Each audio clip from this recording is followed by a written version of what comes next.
그 다음에 채용 전망은 어떠냐. 그래서 원래 앞에 얘기했는데 구매는 원래는 경영 지원 파트였어요. 그래서 특정히 예전에 경영 지원 본부, 경영 지원 속에 구매가 약간 있다가 지금은 독립되거나 이렇게 돼 있는데 실제 그래서 경영 지원 직구는 채용 인원이 늘지는 않을 거라는 거. 그래서 그런 부분이 전반적으로 있는데 이게 경영 지원 파트에서 이제 있을 때는 그랬는데 이제는 이렇게 바뀌었어요. 통합 구매 조직으로 구매 기능이 강화되고 확대됐어요. 그래서 포스코나 현대차는 통합 구매 조직이 나와요. 그래서 현대자동차도 실제 보면 전략 구매 본부 이런 식으로 나와요. 그래서 아예 독립돼서 구매가 왜 중요한 원자재, 부자재들 다양해지고 거기에 대한 원가가 정말 회사의 수익에 영향을 미치기 때문에 아예 전문화된 파트로 나와버리는 거예요. 그래서 원자재, 부자재, 소모성, 자재까지 확대해서 총괄해서 다 구매하는 형태로 지금 바뀌고 있어요, 기업들이. 그러다 보니까 구매 파트의 전문적인 영역이 필요하다는 거. 그래서 오히려 그 전문적인 조직이 되면서 그 조직의 구성원에 맞게끔 그걸 전문적인 업무를 추진하려면 거기에 대한 소요인은 많아지기 때문에 구매 조직의 중요성이 확대되면서 채용이 증가할 거로 약간은 예상돼요, 실제. 약간은 예상된다. 그 다음에 이제 부품 원자재와 첨단화 다양화에 따라서 그 각각의 부품에 대해서 다양한 것들을 관리를 해야 된다는 거죠.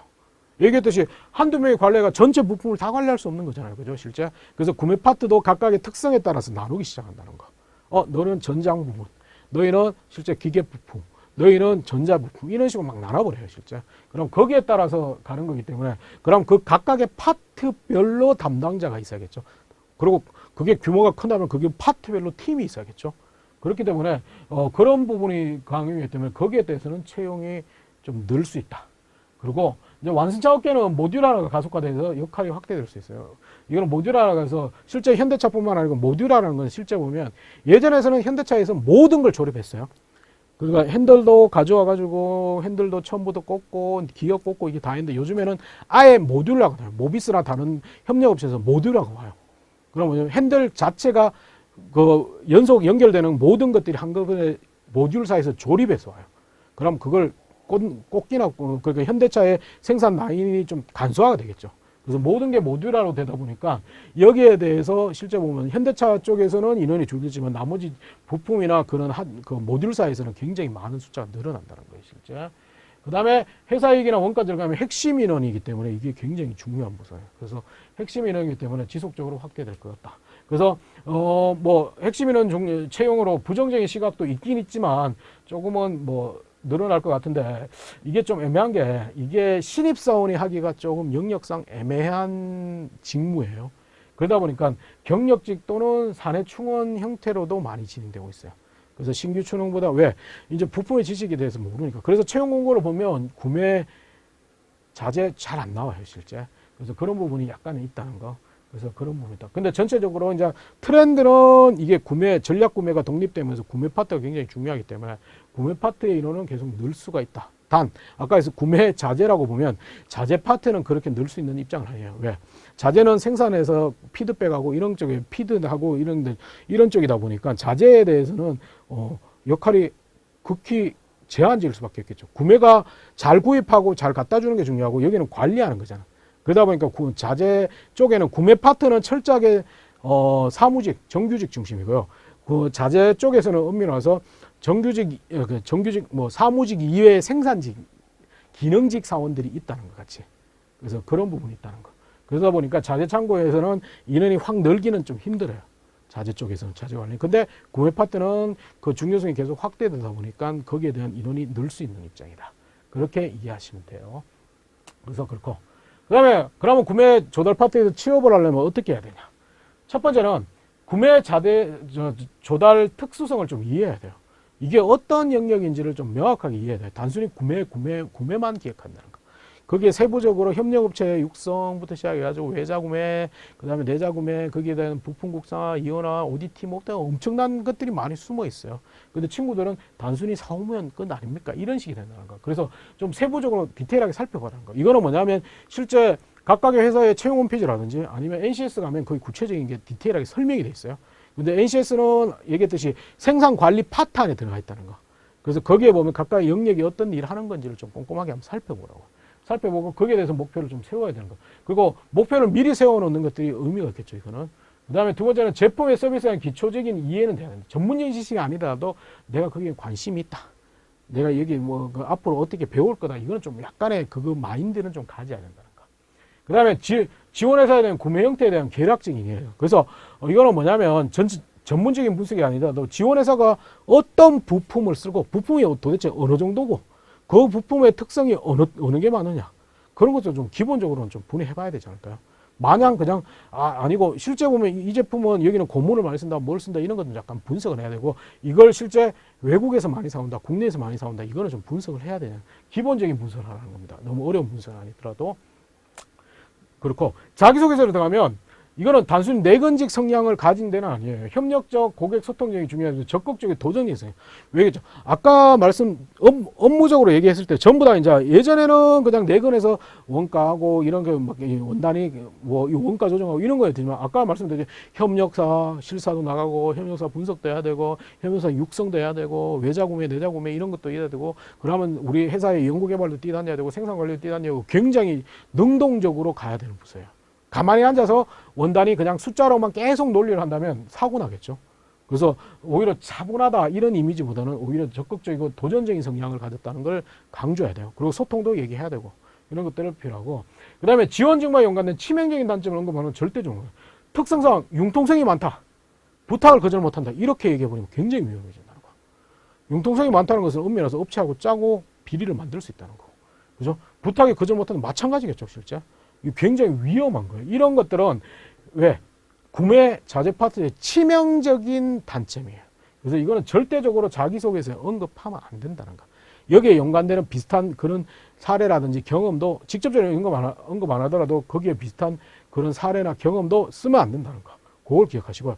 그 다음에 자소서에 중요한 거 의사소통을 하면서 협상 설득력이 있어야 된다.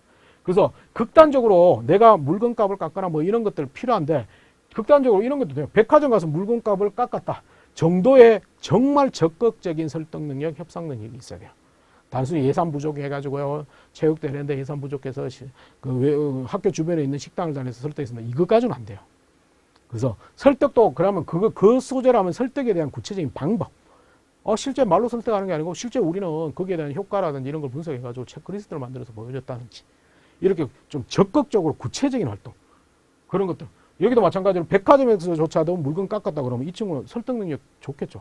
그런 걸 증명해야 될 게 구매 자재 파트예요. 그렇기 때문에 이런 경험은 반드시 찾아서 거짓말로 만드는 게 아니고 찾아서 반드시 자기소개서에 포함시켜야 된다는 거. 이게 구매 파트, 조달 파트의 특성이고요. 면접에서는 구매의 기본적인 단순히 사온다가 아니고 구매 전체, 조달 자재 전체적인 이익을 생각할 수 있는 거. 그래서 구매가 단순히 사서 자재 창고에 넣고 생산되고 거기에 어떻게 되는 전체적인 사이클을 다 이해해야 되고 구매도 보면 외자 구매는 실제 어떻게 사서 어떤 방식으로 오고 어떻게 온다는 것을 세부적으로 자꾸 이해하고 있다는 걸 그걸 좀 얘기해야 돼요. 그 다음에 회사 이익적인 측면. 개인적인 아니고 회사 전체 이익이 가장 중요한 부분이기 때문에 리더십이나 봉사활동 등에 이렇게 좀 내 혼자가 아니고 다른 사람을 나를 좀 희생하더라도 다른 사람을 위해서 했다는 활동들이 있으면 그걸 중심으로 많이 얘기해야 돼요. 왜? 이건 엄밀해서 개인적인 이익보다는 공익을 위해서 우선으로 한다는 친구가 우리 회사에서 구매 파트, 자재 파트에서 가장 중요한 거거든요. 그렇기 때문에 그렇고요. 그 다음에 부품 원부자재에 대한 관련 지식 학습 계획은 어떻게 할 거다. 막연히 열심히 배우겠습니다. 아니고 구체적으로 어떻게 할 거라는 거예요. 실제 입사해가지고 구체적으로 저는 자재 창고에 대한 물품 리스트를 받아가지고 거기에 대해서 전체를 다 분석할 수 없기 때문에 뭐 월 해가지고 어떤 특정의 부품들을 이렇게 그룹핑해가지고 거기에 대한 분석을 하겠다든지 아니면 실제 기존의 부품에 대한 분량이라든지 이런 것들을 파악해서 어떻게 개선해 보겠다든지 이런 구체적인 계획을 언급해야 돼요. 이 부분에서는 구체적인 계획이라고 해요. 학습 계획이라고 해가지고 너무 정답을 요구하는 건 아니에요. 정답은 실제 보면 근무하는 사람 현직자도 정답을 얘기할 수는 없다는 거.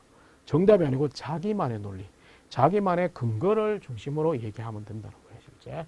그래서 너무 정답이라는 부담은 가지시지 않는 게 좋습니다. 그래서 구매 조달 자재 파트에서 질문은 이런 것들이 많이 됩니다, 실제. 일단은 구매를 잘 몰라요, 실제. 그래서 구매에 대한 정의, 원천적인 질문을 많이 합니다. 구매가 어떤 걸 생각합니까? 그러면 거기에 대해서 아까 했듯이 그 전체적인 협력업체 강림 뭐 이런 것들 다 얘기해 줘야 되는데 친구들은 단순히 부품을 구입하는 겁니다 정도만 1차원적으로 생각한다는 거. 그걸 생각해 봐야 돼요. 그래서 전체적인 구매의 정의를 물으면 전체 구매에 대한 프로세스라든지 전체의 포괄적인 종합적인 개념을 반드시 어필을 해야 되고요. 두 번째는 그걸 단순히 이게 뭐냐면 이론적으로만 설명하는 게 아니고 저는 구매 파트가 어떤 거라고 생각합니다. 실제 구매 파트의 중요성이 이렇기 때문에 저는 어떤 거라고 생각합니다. 이런 식으로 자기 주장까지 좀 들어가 있어야 됩니다. 실제. 그 다음에 10년 후에 어떤 구매자로 성장할까? 그래서 구매는 포괄적으로 다 할 수도 있어요.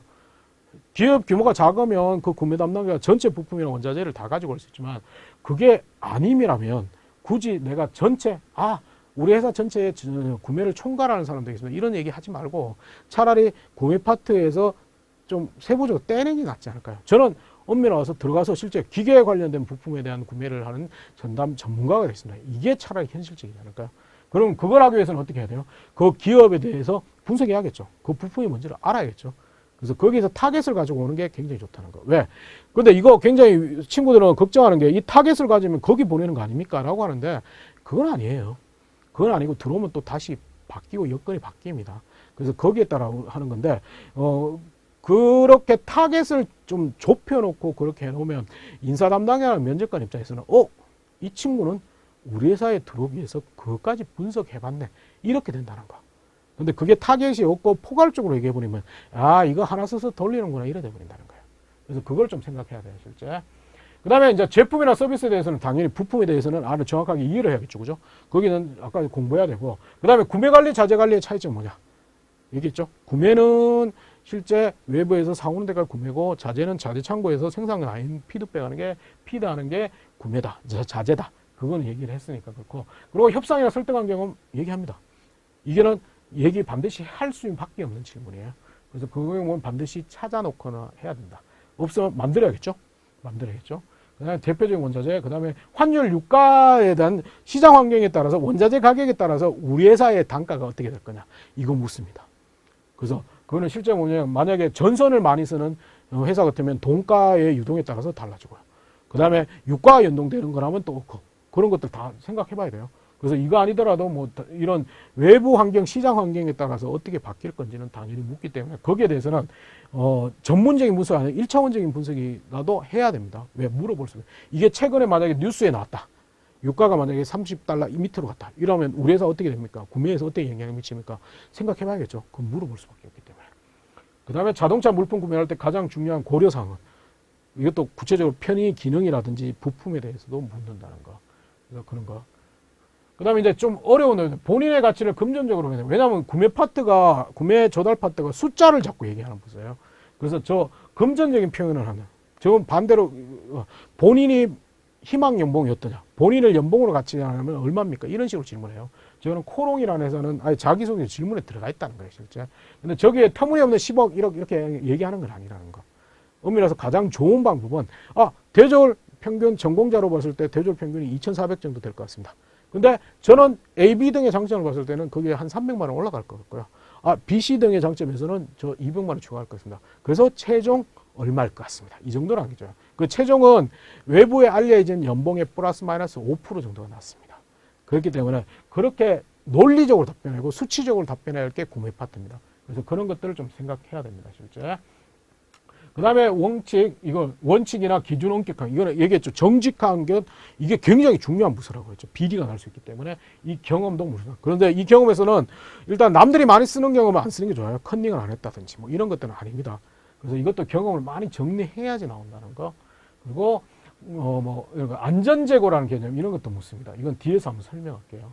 그래서 이런 여러 가지 구매 파트는 약간의 특화된 그런 질문들을 하고 있다는 걸 기억하시면 되고요. 그래서 기타 사항으로 보면 예전에는 구매 파트가 경영 지원 직군이었습니다. 그래서 상경계나 인문계를 선호했는데 이제는 부품이나 원자재가 전문성이 확대되면서 이공계를 많이 뽑는다는 거. 그래서 상경, 이공계를 동시에 선발하는 부서라는 거. 그 다음에 구매관리 자재 파트는 아까 했듯이 구매는 사오는 거고 자재관리는 생산해서 자재 창고 관리 이쪽이라는 것만 기억하시면 되고요. 그 다음에 통합구매라고 해서 구매가 굉장히 중요해졌다. 그래서 구매, 조달, 자재, 물류 전 파트를 관리하는 형태로 진화되고 있다. 요거는 기억하시면 되고요. 그 다음에 구매 단가와 안전제약, 요거는 좀 생각해 봐야 돼요. 이거는 뭐냐면 구매 단가는 무조건 구매는 엄밀해서 저렴한 가격, 동일한 품질이라면 저렴한 가격으로 구입하는 게 가장 맞습니다. 근데 구매에서 고려해야 될 거는 이 안전재고라는 걸 생각해야 돼요. 이건 뭐냐면 여기 적어놨는데 소위 말해서 우리 회사 제품이 GE 제품이에요. 그래서 부품인데 그 부품을 GE에서 직접 사면 우리는 100원 주고 살 수 있어요. 근데 제가 입사 딱 해보면 GE에서 직접 주고 100원 주고 사는 게 아니고 구로상가에 있는 1인 오파상한테 300원 주고 사고 있어요. 그걸 이해해야 됩니다. 왜냐하면 엄밀해서 원가적인 측면에서는 우리가 GE에 직접적인 거래하는 게 완전 좋습니다. 근데 GE 입장에서는 어떻게 될 것인가? 우리가 메이저 고객사가 아니기 때문에 자기들의 고객사를 먼저 주기 위해서 야, 너가 기다려봐. 이렇게 할 수 있다는 거. 그렇게 되면 어떻게 해요? 우리는 그 부품 하나 없어서 생산 라인이 안 돌아가요. 그래서 비싸게 주더라도 오파상들한테 300원 주면서 산다는 거죠. 왜? 그 오파상들은 자기가 사서 자기 창고에 쌓아놔요. 그리고 우리가 생산이 원활하게 돌아갈 수 있도록 안전재고를 확보해줘요. 그것 때문에 300원 주면서 사는 겁니다. 그래서 이제 굉장히 중요한 게 단가도 중요하지만 안전재고, 우리 생산 라인에서 니드타임에 맞게끔 안전재고를 확보하는 게 구매에서 굉장히 중요하다는 걸 생각하시면 돼요. 그게 필요하다는 거. 그래서 이런 특성 때문에 오파상들이 많아요. 그래서 구매 파트는 음미로라서 실제 자기가 경력을 어느 정도 쌓은 다음에 본인이 저걸 할 수 있는 영역도 있어요. 실제 보면 제 주변에 동기도 저걸 하고 있어요. 반도체 구매 업무만 계속 하다가 지금 구로상가에 오파상 하는데 굉장히 돈을 많이 벌었어요. 저런 영역도 약간 있다. 그 다음에 원가 절감이 최대 부분입니다. 무조건 원가 절감이 굉장히 중요한 부분이기 때문에 숫자에 좀 능해야 되고, 실제 보면 부품 지식이라든지 그런 것뿐만 얘기했듯이 국사나 부품 국사나 이용나 이런 것도 생각을 해야 되고, 그 다음에 원단위까지 세밀하게 관리하고 분석하는 능력이 필요한 부서가 이 부서라는 걸 기억하시면 돼요. 그래서 부품에 대해서 많이 생각해 봐야 돼요. 인문계면, 이공계는 어느 정도 부품의 지식은 알겠지만 인문계 친구들이 가장 취약한 게 부품에 대한 지식이에요. 단순히 난 구매를 잘합니다가 아닌데, 그렇기 때문에 본인이 찾을 수 있는 만큼은 찾아서 공부해야 돼요. 마냥 부품을 모른다고 하면 애매해진다는 거. 그래서 그렇다고 내가 뭘 뜯어봤다 이런 건 아니더라도 최소한 알 수 있는 인터넷 검색이라든지 이런 걸 통해서 계속 찾아보는 노력은 필요하다는 거. 그리고 거기에 노력 위에 부품의 가격에 영향을 줄 수 있는 변수도 좀 생각해 봐야 되는 거고요, 실제. 그 다음에 그렇기 때문에 너무 묻지마 지원을 하면 굉장히 위험한 부서예요. 구매 파트가 수학과 통계학을 했는데 내가 잘한다고 해서 묻지마 지원하는 경향이 있는데 그것도 생각을 해봐야 된다요, 실제. 그래서 묻지마 지원을 막 하게 되면 결국은 아무 소용이 없다는 거예요. 그래서 구매 파트는 실제 보면 그 구매의 특성을 잘 알아야 돼요. 묻지마 지원하면 남들은 다 올라가고 있는데 자기는 혼자 내려오게 된다든지, 이 차처럼 뭔가가 열심히 달리고 열심히 준비했는데 이 차는 거꾸로 가고 있다는 거예요, 실제. 그래서 이런 형태. 이렇게 돼요. 구매 파트 아무리 준비를 잘 해가지고 준비를 잘 하지 않고 이렇게 준비하면 이렇게 된다는 거. 결국은 아무 의미 없는 지원이 돼버려요. 굉장히 구매 파트는 특화돼서 잘하고 싶다고 했는데 그게 없다는 거. 그래서 그걸 좀 생각해야 되고요. 그 다음에 이런 게 있어요. 그래도 굉장히 유명한 사람인데 짱구 애니메이션에 짱구 아빠가 나오는데 굉장히 나약한 모습을 나오는데 이 아저씨의 출신 학교는 와세다 대학이라는 거. 그리고 이 짱구 집이 보면 일본 집임에도 마당이 있고 잔디가 깔려 있어요. 그 앞에 골목이 유치원 미니버스부터 차가 여러 대 동시에 가는 넓은 골목이라는 거. 보기보다는 굉장히 엘리트라는 거예요. 그 다음에 우리나라 아저씨도 있다는 거, 둘리라고. 그죠? 고길동 아저씨라고 있는데, 백수로 알고 있어요. 런닝셔츠 바람에 매일 누워있는데 이 아저씨가 과연 그럴까? 둘리의 스토리 보면 둘리가 북극에서 빙하에 얼어서 유빙이 돼서 떠돌다가 한강변호를 역류해서 깨트려집니다. 그래서 들어간 집이 이 아저씨 집이라는 거. 그럼 이 아저씨 집이 한강변에 단독주택이라는 거예요, 실제. 그죠? 마찬가지로 이 아저씨 집은 마당이 있고요. 다른 집과의 특성은 뭐냐면 1층에 꽤 방이 많다는 거. 그래서 여러 친구들이 와서 사는데 얘들이 다 사고 쳐요. 근데 저 아저씨가 누워있다가 다 합의해주고 있어요. 그죠? 그래서 이 아저씨가 백수라서 누워있는 게 아니고 현재 자산가치 50억 이상의 재력가이기 때문에 누워있는 겁니다. 구매 파트 굉장히 중요해요. 역지사지예요. 협력사와 같이 상생하는 부분이고. 그래서 그 부분을 굉장히 잘 치밀하게 상기해야 돼요. 그래서 그 부분을 좀 생각해야 되는 부분이, 협력사, 부품 다 알아야 되고, 생산 라인, 생산 작업자, 그 다음에 연구개발 직원 다 알아야 돼요. 그래서 상대방 입장을 좀, 갑으로서 우리가 군림하는 부서, 갑의 힘을 가졌지만 갑으로 군림하면 절대적으로 안 되는 부서라는 걸 좀 기억하시는 게 필요하고요. 그 다음에 굉장히 중요한 부서이기 때문에 계속 메모하고 뭐 이런 것들, 메모하고 정리하고 분석하고 이런 것들은 생활화가 돼야 돼요. 그래서 가급적 앞에서 보이는 노트북이나 컴퓨터라는 것보다는 본인이 자꾸 적어보는 것들. 그래서 거기에 대한 다양한 부품도 여기 한번 적어보고 그려보고 이런 것들이 오히려 더 구매 파트에서는 유리할 수 있어요. 그래서 만약에 이런 걸 통해서 만약에 내가 이 부품이라든지 원자재 이런 것들을 분석했다. 산업을 분석했다. 이런 게 있다면 오히려 이걸 자기소개에 쓰면 돼요. 전공뿐만 아니고 전공이 안 맞더라 자격증이 없지만 이런 걸 통해서 제가 분석해 왔습니다. 두 권을 통해서 분석해 왔습니다. 이렇게 얘기한다면 오히려 긍정적인 영향을 줄 수밖에 없다는 거예요. 그래서 그런 겁니다. 그래서 구매 조달 파트가 이제 숨겨져 있는 파트인데 조금은 예전보다는 전략 구매를 독립으로서 통합 구매 쪽으로 구매가 많이 높아졌다. 중요성이 높아졌기 때문에 구매가 기업 내에서도 굉장히 중요한 역할을 많이 할 거예요. 그렇기 때문에 구매 파트를 무턱대고 지원하는 게 아니고 조금 더 분석해 가지고 지원하는 게 필요하고 그 부품에 대한 인문계라면 부품에 대한 것들은 조금 공부해 보자고요.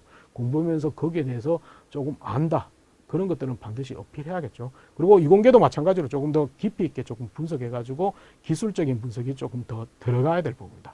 그래서 앞으로 굉장히 중요한 구매 조달 파트이기 때문에 보다 조금 목표를 일찍 설정해서 조금 더 내실 있게 준비한다면 오히려 나중에 입사하고 그 이후의 커리어에도 굉장히 도움이 될 겁니다. 이상 구매 조달 파트에 대해서 마치겠습니다. 감사합니다.